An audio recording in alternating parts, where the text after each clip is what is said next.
2000 रुपए का नोट हो और एक हाथ में 2 रुपए का सिक्का हो, और अगर दोनों मेरे हाथ से गिर जाए, मुझे बताइए आवाज कौन करेगा, नोट या सिक्का? ऑफ कोर्स सिक्का।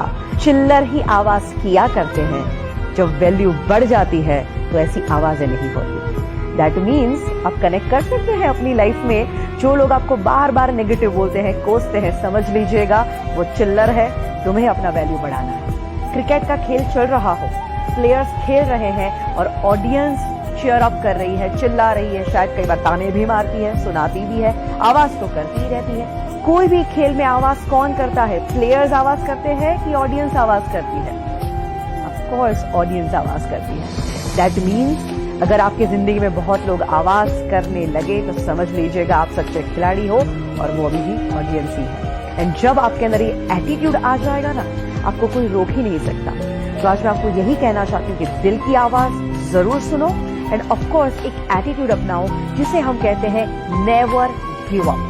जिंदगी में हार मानो ही नहीं। कितने सारे लोग हैं जिन्होंने इस एटीट्यूड को अपनाया और अपनी लाइफ को चेंज कर दिया। सबसे बड़ा एग्जाम्पल है अब्राहम लिंकन।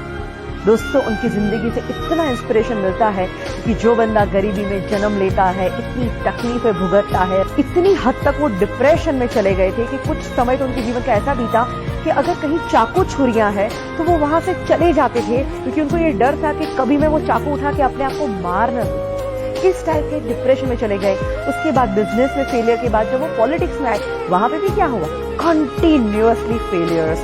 बट फिर भी बंदे ने हार नहीं मानी, प्रयत्न करता गया और एक दिन आता है जब वो अमेरिका के प्रेसिडेंट बनते हैं, और ऐसे प्रेसिडेंट जो आज भी लोगों को इन्फ्लुएंस कर रहे हैं। He was the most influencing president ever in USA. He never give up. तो आप क्यों गिव अप करते हैं? हमारे ex president doctor APJ Abdul Kalam, उनकी जिंदगी में से भी बहुत कुछ सीखने जैसी बातें हैं।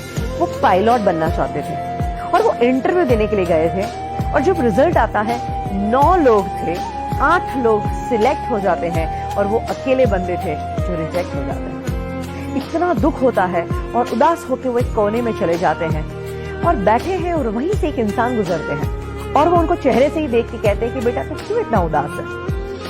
तो कहते हैं कि मैं क्या करूं, आज मेरा इंटरव्यू था, 8 लोग सिलेक्ट हो गए और मैं अकेला रिजेक्ट हो गया। इससे बुरी बात क्या हो सकती है? तो संत बड़े प्यार से कहते कि बेटा शायद तू अभी समझ नहीं पा रहा है, और शायद हो सकता है ऊपर वाला तुझे उससे भी बेहतरीन कुछ देना चाहता है।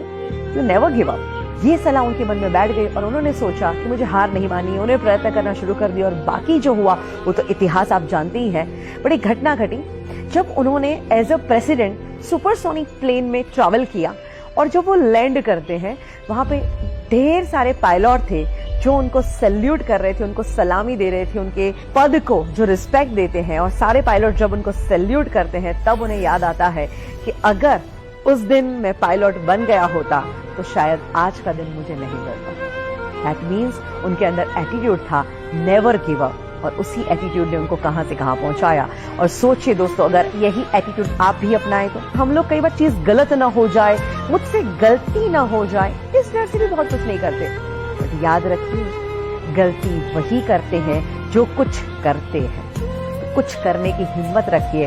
मेरे पास जब लोग सीखने को आते हैं, हम अपने सेमिनार लेते हैं, वर्कशॉप कंडक्ट करते हैं, और यही एटीट्यूड जब हम लोगों के अंदर जगाते हैं, हमने देखा है इतना ट्रांसफॉर्मेशन आता है।